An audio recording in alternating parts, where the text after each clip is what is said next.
every crack of the body paint. And he does the taunt as well. It's small things like this that really, like, it's just so awesome. Oh, look at this one. You know, the Omni Knight set, I'm a big fan of this one, mainly because he has multiple layers. So it's almost like when we saw him getting dressed this morning, it was like watching a knight being laced up, and he had the handler as well that's helping get everything on. Only thing I don't like about this is the halo. Okay. Because it's just, it feels dodgy when you have a couple of weird strings, and it takes away from the mood of the set. It looks great from a distance on the screen where you don't see those strings. The glowing halo is perfect. There we have the Templar Assassin. Yep, this is someone called Farrakho. Always a hard one to do, I feel, the Templar Assassin, because there's not a lot you have to work with in terms of kind of body armor, so she's very basic. Also to stand out from every other set which comes out. Like the Templar Assassin is up there next to the Crystal Maiden, the Wind Ranger, as well as the Lenas, for being done time and time again. And yeah, it's hard to stand out.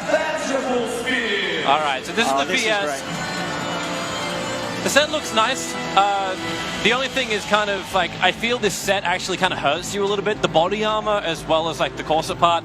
Like, you got to work. It's just because the way the set is inside of Dota, it's very clunky in my mind. So it's a big set everyone likes to do, but it doesn't like lend itself to really showcasing the detailed work you can do with a set. No, I love the weapon though. I feel the weapon is always the bit that I love to look at, and she's got it here with the lights in, of course, as well. LEDs lining the inside of the blade. No doubt about that. It's a very nice weapon. This one is pretty sick. This is a Juggernaut. Now there is a lady underneath that mask, and that mask is actually one of the big selling points. It's the big Arcana, and actually switching it to the color that everyone actually wants. No, this looks great. The headpiece is absolutely bang on with the effect of that split down the middle, and the weapon looks ridiculous. Yeah, the weapon is really sick. The detailing on that whole set is so good. In a way, you know, you almost think it's more like an Earth Spirit when you first saw it without the sword. That you see the sword, you're like, oh wait, hang on. And sometimes very simple is best. I mean, this is so much fun, and it's so accurate as well. Look at the leaves. Look at that, the wooden kind of undershapes. This is something which is really difficult to do. A lot of this set is cloth, but you still want to have like that kind of woody feel, and the creep design of the chest piece is just so damn good. And of course, all the boys, the Queen of Pain set, Euphoria.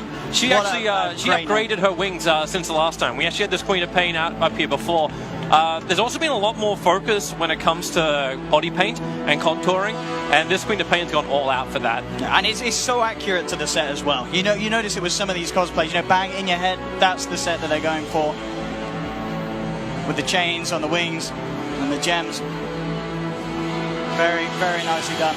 Yeah, detailing just good. Of course, you really have to work a lot on the simple things when it comes to a Queen of Pain set. Again, one of those sets which gets done a decent amount, and when it is done, it's done by a lot of good cosplayers.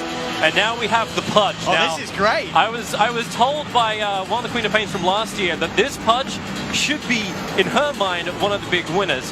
But looking at it now, it looks awesome, but it doesn't have the mood with it. That's the only thing I don't like about it. It looks very tricky to move around in this. Yeah. With those huge feet, I mean, you've got it down from the head to the toe, you know, there's none of this kind of, you know, hiding something at the bottom with sandals. You've got the full bodysuit. Yeah.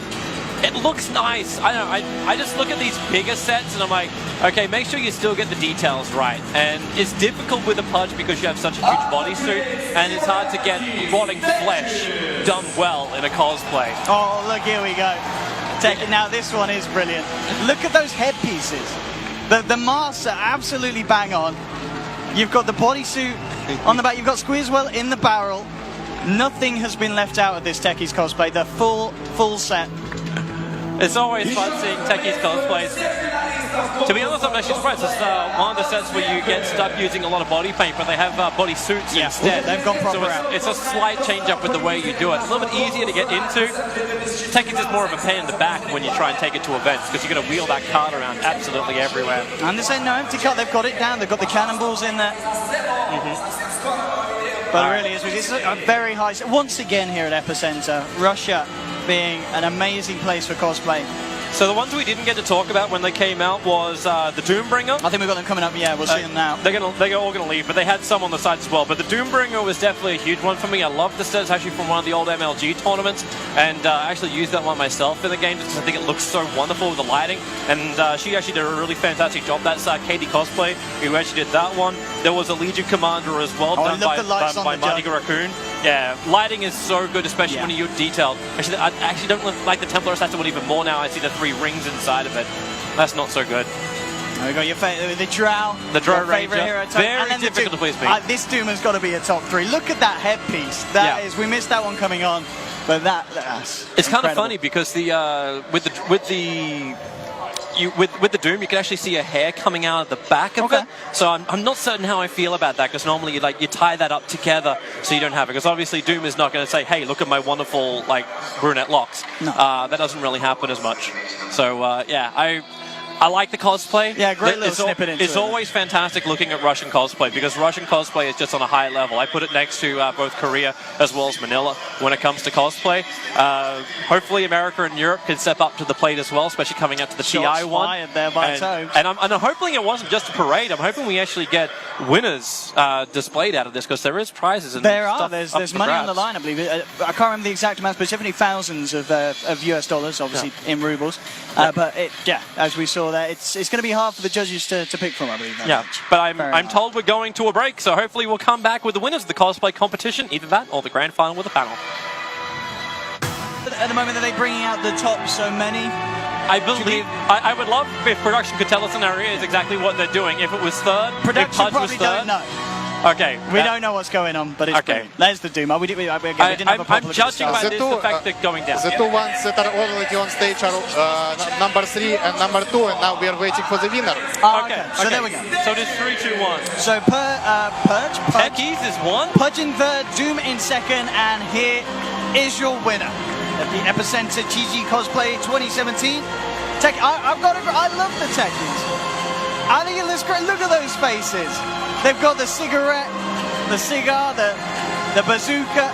It's all there. I love it. I will admit, the design on the faces is nice. Yeah. Overall, it's not bad, but I mean, for me, I think it's a toss-up between the Doom. I think it must have been very close. The Doom is really good. The Doom is really innovative. It's very difficult for me because I look at the overall detailing, and Techies is a little bit more difficult just because the detailing is very obvious in a way. So the Doombringer with even just getting the ram horns right on that is really good. The weapon is wonderful. I definitely would have had the Doombringer up higher than that. Maybe I would have given the Doom first, yeah. Yeah, I don't know who the judges. I tried to find out who the judges were. Presumably, it was actually judged by some local cosplayers, but it was a close one for sure.